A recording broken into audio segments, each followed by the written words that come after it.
White house के Oval office में शुक्रवार 28 फरवरी को अमेरिकी प्रेसिडेंट डोनाल्ड ट्रंप और यूक्रेनी राष्ट्रपति वोलोदिमीर जेलेंस्की के बीच हुई बहस से अगर किसी को सबसे ज्यादा लाभ हुआ है तो वह रूस है। जेलेंस्की के अमेरिकी दौरे का ये नतीजा देखकर निश्चित तौर पर रूसी राष्ट्रपति व्लादिमीर पुतिन बेहद खुश हो रहे होंगे। दरअसल ट्रंप और जेलेंस्की की बहस ने पुतिन को सीधे तौर पर रणनीतिक लाभ दे दिया है। व्हाइट हाउस में शुक्रवार को जो कुछ हुआ उसके बाद इतना तो तय है कि अमेरिका अब रूस के खिलाफ जंग में यूक्रेन की मदद में भारी कटौती कर सकता है। हो सकता है कि वह पूरी तरह से यूक्रेन का सहयोग भी बंद कर दे। वैसे इस बात की चर्चा ट्रंप के राष्ट्रपति बनने से पहले ही शुरू हो गई थी। ऐसा इसलिए क्योंकि राष्ट्रपति चुनाव में प्रचार के दौरान ही ट्रंप लगातार यूक्रेन को दी जाने वाली सहायता राशि पर सवाल उठा रहे थे। ट्रंप के राष्ट्रपति बनने के बाद भी ऐसे बयान आते रहे, जिससे अंदाजा लग रहा था कि अमेरिका अब यूक्रेन को और मदद देने के पक्ष में नहीं है। अमेरिका ने अब तक 3 सालों में यूक्रेन को रूस के खिलाफ वित्तीय, मानवीय और सैन्य सहायता मिलाकर कुल 114 बिलियन यूरो की मदद की है। यह यूरोपीय देशों की 132 बिलियन यूरो की सामूहिक मदद से कुछ ही कम है। यानी दुनिया भर से यूक्रेन को मिल रही मदद का लगभग आधा केवल अमेरिका से आया है। ऐसे में अगर अमेरिका ये सहायता बंद कर देता है तो यूक्रेन के लिए रूस से जंग लड़ना बेहद मुश्किल हो जाएगा। संभव है कि 1 या 2 महीने में रूस के आगे यूक्रेन समर्पण कर दे।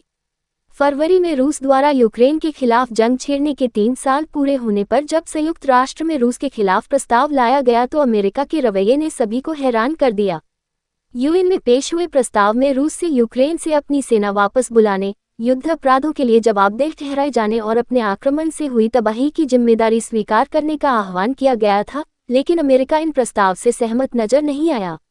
अमेरिका के इसी रुख के बाद से यूक्रेन के लिए खतरे की घंटी बजनी शुरू हो गई थी। रूस यूक्रेन मामले में अमेरिका का नया रवैया उसके यूरोपीय मित्र देशों से अलग था। यानी नेटो में भी दरार दिखी। नेटो को पूर्वी यूरोप में रोकने के उद्देश्य से ही रूस ने यूक्रेन पर हमला किया था। अब जब नेटो में ही फूट नजर आ रही है तो रूस के लिए यह एक बड़ा रणनीतिक फायदा है। फ्रांस, ब्रिटेन जैसे कई यूरोपीय देशों ने फिलहाल यूक्रेन को अपनी मदद का भरोसा बनाए रखा है, लेकिन अमेरिका के हटने से यूक्रेन और पश्चिमी देशों की रूस के खिलाफ ये जंग निश्चित तौर पर कमजोर होगी। वैसे तो रूस इस युद्ध में यूक्रेन पर हावी है और उसके करीब 20% इलाके पर कब्जा कर बैठा है, लेकिन रूस को हुई हानि भी कम नहीं है। रूस ने इस युद्ध में हजारों की तादाद में सैनिक गंवाए हैं। उसके कुछ इलाकों पर यूक्रेन का कब्जा है। यूक्रेनी सेना ने रूस के अंदर जाकर कई जगहों पर हमले भी किए हैं।